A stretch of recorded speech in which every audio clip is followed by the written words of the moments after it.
Well, hello and I welcome you to the new video.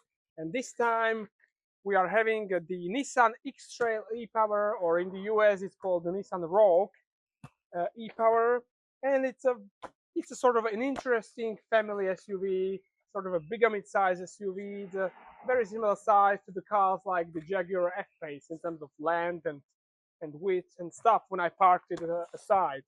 So this car is 4.68 meters long, and yeah, let's have a closer look at it. So we have this completely new mask, very sort of aerodynamic, very circular sort of. We have these big tunnels for the aerodynamics, and also down here we have this sort of a plastic to lead the air around the front wheels. The aerodynamic coefficient of the car is, even though despite that, is 0.33, which is not the lowest in class. But what I would say why it is like that is because the car has a taller ground clearance than some of its competitors. So in terms of the body, it is really aerodynamic, it has to be said. I also like the design. We have quite a big headlights here, and also these smaller lights, so it looks quite cute.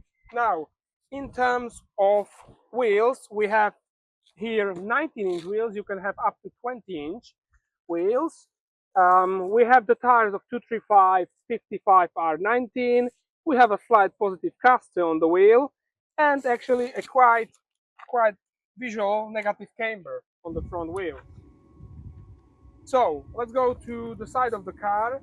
The wheelbase of the car is at 2.70 meters, so it's a very reasonable wheelbase for comfort and stability. Really good. And from the side, the car looks really rather elegant and yeah, very nice. Now, okay, now to the rear wheel. So the rear axle and the rear wheel and the geometry, we have also a negative camber here, and it is a toe out of the wheel, which is good for the rear stability in the corners, and it helps the car with steering through the corners, and it is actually quite surprising in the corners. Now, coming to the rear quarter of the car, we have this dominant big lights coming around the corner of the car. We have a massive badge ePower, which just tells you this is a hybrid, and we have a mechanically open boot.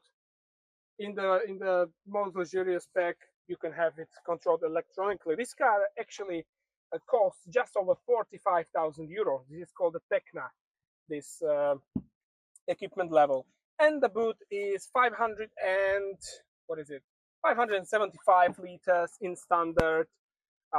So I think it's really a rather practical boot, quite big, and also with a decent practicality. You have an underfloor storage, so quite good in this regard. And you can also make it slightly bigger with moving the rear bench just like in the Renault cars. And let's have a look at that. So let's have a look inside. So let me just first, I think, show you how you can move it. So here you can move it just like this, up to, I don't know, like 17 centimeters, I think it was. So really big sort of adjustment that you can do and increase the boot capacity. Now, in terms of comfort, you have a decent sized door bin for a bottle there. You have heating of the rear seats. You have one USB-C, one USB-A port, just like in the front. So it doesn't matter what sort of phone and cable you use, you will get plugged. And you have a separate air conditioning here. And also here on the door, you have this curtain, and you have a massive sunroof here in the back. So yeah, it's very practical in the rear. It's a nice and comfortable car. And also you have an armrest and cup holders. So really good in the back.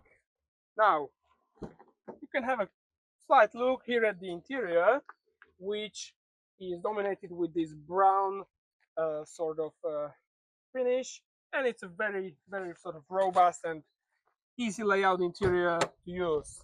So let's have a look at the closer look at the engine, which is a very interesting engine, extremely interesting, because this engine of course, in this hybrid works only as a generator, but also this engine has a mechanical solution like no other in this segment. So it has the variable compression ratio, and this ratio you can either have at 8.1 to 1 when you have a high load of the engine in the performance situations, or when you need to save fuel, or when it is in this mode, it has 14 to 1 compression ratio. So a really interesting engine. Also, an interesting thing about it is that there is no mechanical connection in between the engine and the wheels, so it is simply working as a generator of electricity. And the engine itself that is creating power has 158 horsepower and 250 newton meters of torque, and the total output of this powertrain is 204 horsepower and 330 newton meters of torque. In this case, in this car, we have only a front wheel drive, but you can pay somewhere around 2,000 to get a four-wheel drive. So you are getting another electric engine at the rear axle, and therefore getting a four-wheel drive and getting a car which is more robust in all driving conditions and in off-road. Now the engine is also mounted transversely and in front of the front axle, so it is a front engine front wheel drive car. So yes. Okay, do I have something other interesting to say you? Yeah, about the battery. So there is a 1.78 kilowatt hour net capacity battery that is charged by this engine, and the battery is located under the front seat. So anyway, that would be to the closer look of the car. Now let's take it further down the road and let's see how it drives. Oh. Well, hello and welcome to the Nissan X-Trail ePower. So this new Nissan X-Trail is an extremely interesting car. It's a mid-size family SUV, so sort of a slightly bigger car than the typical mid-size SUV. Actually, if I compared it and parked it next to the Jaguar F-Pace, it was a very comparable size to this car. Now, let me talk you through the interior. Let me just put this bag away. Okay, so let me talk you through the interior, because this is a very nice interior. This is my first ever Nissan, so I didn't really know what to expect, but this is pure Japanese, so I should have expected this. So really very good, very logical and very easy layout to use, and very good quality. It's very nice quality of the materials here. I like this brown sort of plastic on the dash and around you. Really nice. Then you have leather here on the dashboard, throughout the dashboard, and also on the door handles. Yeah, really nice. And also these sort of inserts, sort of a fake dark wood. They are very elegant. And then there is the layout of the interior. So this very sort of wide hardware control for the climate with buttons, very easy to use, very easy to navigate. You can also heat the steering wheel and heat the seats through it. Also very easy and wide infotainment with great screen, and also a decent quality of the rear view camera actually, so that's pretty okay in this regard. And then here in the central panel, very easy layout, not too many things. Let me just put this through the neutral. Oh, anyway, a very easy layout. You actually, what I like is that you have both USB-C and USB-A connector. So depending what your cable is, not everybody has a USB-C nowadays, so you can also use the older type of the cable. I really do like that. You also start the engine here in the center, which is very cool. Then you have a 12-volt socket. You have a charging pad here. Then you also have these two buttons. One is for a clear EV drive, when you want to drive only on the electrics, and one is called the e-pedal, which is sort of in the city driving and stopping by the recuperating. Then you have this sort of a very nice knob for changing in between the drive, so the drive, neutral, reverse, and it's also very handy, as I will tell you in a bit, in the driving. Then of course the parking electronic handbrake, two big cup holders, and a D mode switch for changing the driving mode. So you have three modes basically. You have sport, standard, and eco.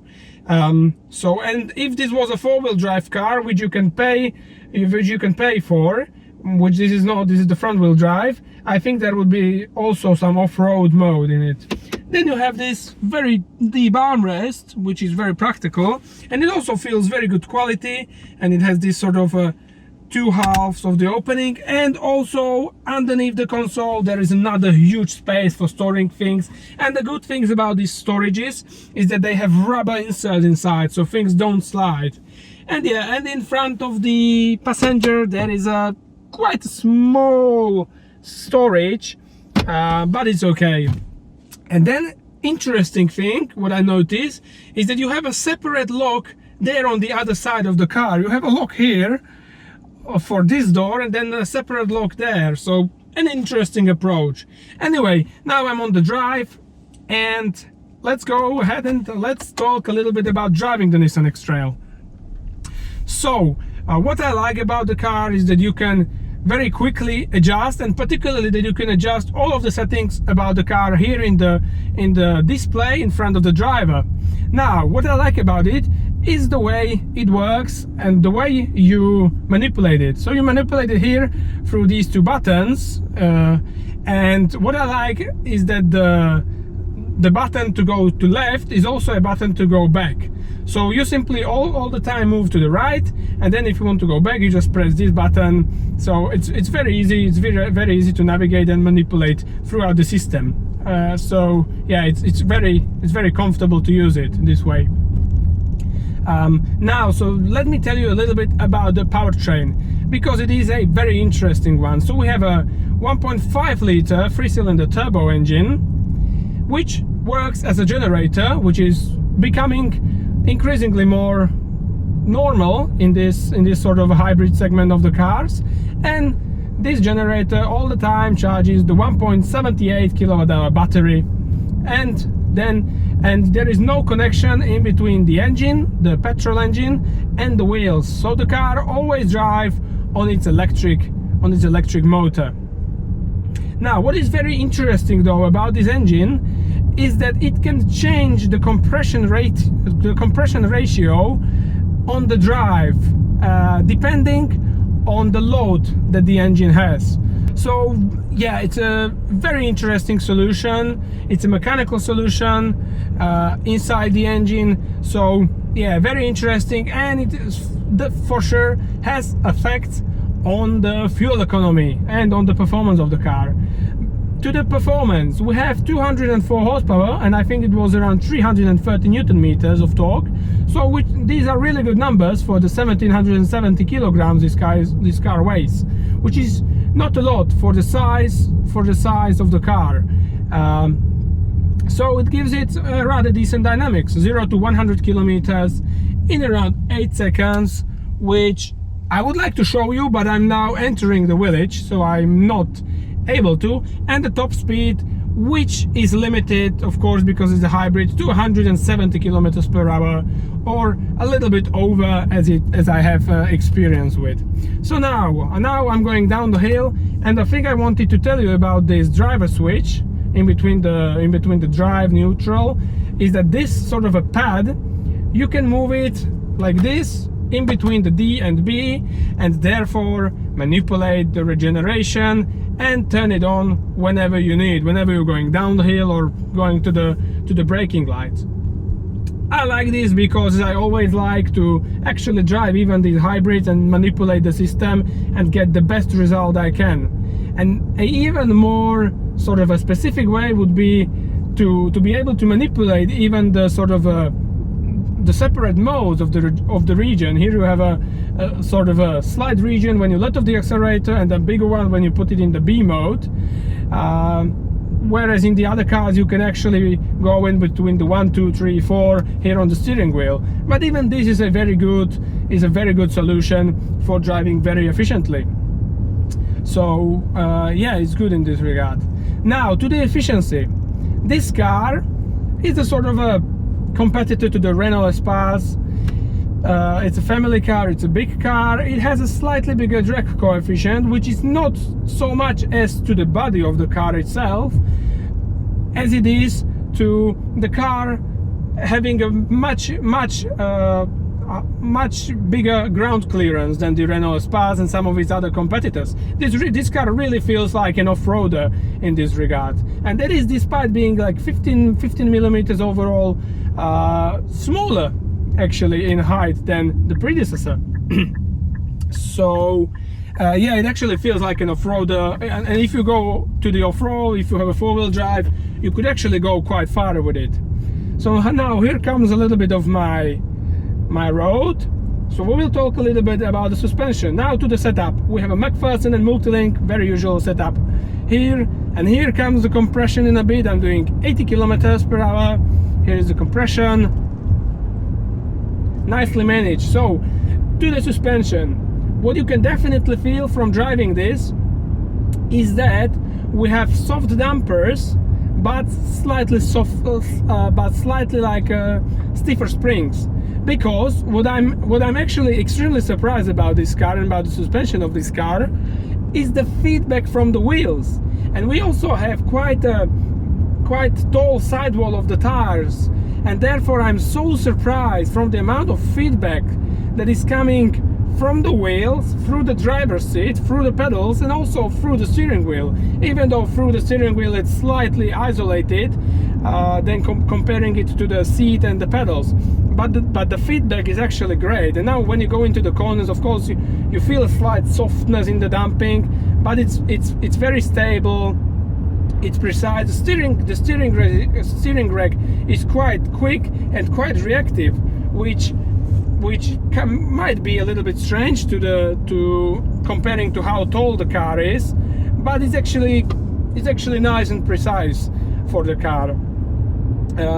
So yeah, and in talking about the suspension and why it manages these corners so well, it's because we have of course a bigger negative camber on the front axle and a slightly negative camber on the back as well. But what's important, we have a slight toe out on the rear wheels, and this helps it while cornering. It helps it being more precise, slightly more stable. It's a very comparable setup in the rear, for example, to the Mazda CX-60, which also had quite of a noticeable toe out there. Yeah, so really good in this regard. Now let's come to the main thing about the hybrid, which is the efficiency. And what I like about these cars, even these big SUVs, is that they can give you diesel numbers of efficiency while running on petrol. So for example, now I'm driving on the B roads and the fuel consumption is 5 liters for 100 kilometers. It can even go lower than that, 4.7, 4.6. So really amazing. In the city, likewise, you can get around 4 point something liters if you drive sensibly. And if you're not driving sensibly even, you are in the likes of 5 point something or 6 liters per 100 kilometers. So I think that's a really very good economy. The only part of where it drives a little bit inefficiently, but that's down to the drag coefficient and the size of the body, is the motorway, where at 130 or in between 130 and 140 it does in between 7.5 and 8 liters depending on the weather, whether it's windy or stuff like this. And that is on winter tires. All of this I'm saying is on winter tires, and yeah, winter tires and dry roads.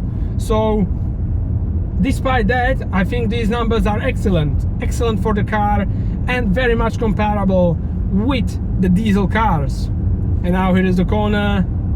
Yeah, maybe at a few times in some conditions the steering feels a little bit faster than the chassis, slightly. Yeah, in some corners you can say a slightly slower rack would be better. Yeah, but yeah, look at this, through this corner, just so nice and smooth, and the comfort of the car is very good thanks to the bigger sidewall of the tire and the soft damping. Yeah, really nice, and it goes nice and flat through the compressions and angulations, so that's a correct behavior. So it's good in this regard.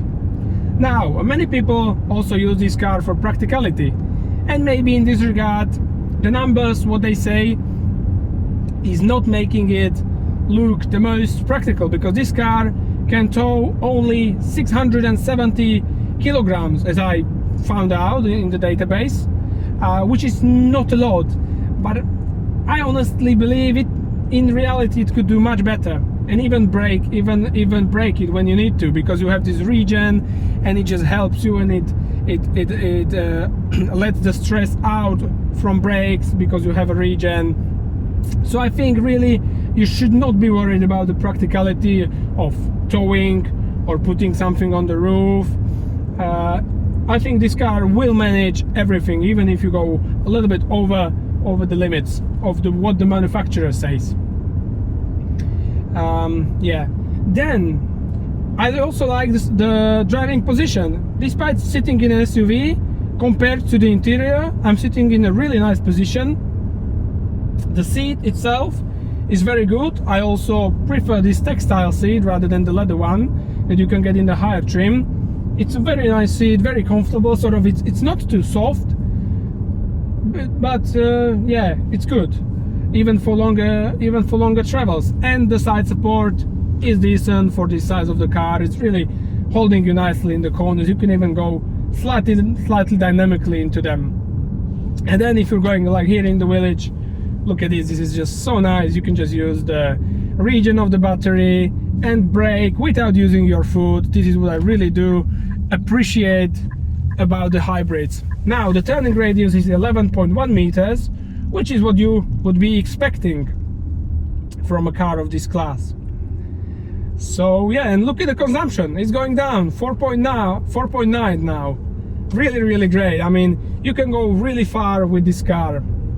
And in terms of acoustic isolation, I did my usual test, and it came out at 59 decibels at 130 kilometers per hour. So it's also very comfortable for talking with your passengers, for having this quietness, this comfort on your travels. So yeah, that leads me to the likes and dislikes. So in between the likes, I actually do like the looks of this car. It looks robust, it looks adventurous, and it looks very Japanese. I also like the aerodynamic tweaks it has, like the air curtains. They have a very nice shape. So in terms of design, I think a very good looking car this is. And also the interior, it doesn't have too much technology inside. It's a very nice combination in between the technology and the driver oriented, sort of old school feeling. You have buttons everywhere, nice touch to them, hardware controls, everything feels very robust, good quality materials around you, interesting color of this soft touch plastic around you.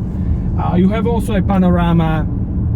So I think interior design and interior layout, thumbs up for that. Really, it is as many people would wish for. Really very well usable. And even this display ahead of you, it doesn't have that many modes to choose from, but it shows you all the important information, and you set everything very easily through it. It's very clear to navigate through. Yeah, you even see very nicely the regen of the battery, how much you're using. So very good in this regard. Then there is the practicality and spaciousness. While it doesn't have the biggest boot in its class, it's still very reasonable size and very usable. You also have a great deal of space for the rear passengers, so that's great. They also have separate air conditioning there. They have 2 connectors again, so very good in terms of comfort as well. Yeah, and then another one would be the fuel economy. Really, diesel numbers, this is, I think, really good. I really do appreciate this about hybrid cars. So basically we don't need diesel, even though most people love it, but with these numbers, absolutely amazing. And then what I also have to say is the suspension, because it surprised me massively. I didn't know what to expect, to be honest, but I was expecting a sort of a soft, squishy car, and the car, it is soft, it is comfortable, but the amount of feedback the suspension is able to translate to me as a driver, it sort of beggars belief. I mean, it's almost a sports car like, really. The amount of feedback from the wheels is excellent on this car, so I'm really very happy with it. And also in terms of looks, if I have to come back, I really do love this new Nissan logo. It just shines more bright, and I do like that. Now, in terms of dislikes, I think it could be working slightly better with the battery. It's sort of at the motorway, it's trying to keep it at a sort of a half of its capacity, but I think to be able to keep it more towards the full battery, and then put the engine only for slight moments, turn it on and turn it off, would be a slightly better behavior to the car. Yeah, but otherwise I don't really have too much dislikes to say about the car. Maybe for someone it could be slightly pricey, because with the top spec you are easily in the likes of 55,000 euros, which is what you can pay even for some of its competitors. So yeah, but maybe to this precise car I would go and opt and pay for the four-wheel drive. I mean, that is the advantage that this car has, and that is the advantage that most people should want this car with, because really this sort of a type of car, or family car, it makes sense with a four-wheel drive. Really, when you go for a ski trip or for a holiday somewhere, or when you get stuck somewhere on the trip, it really makes sense.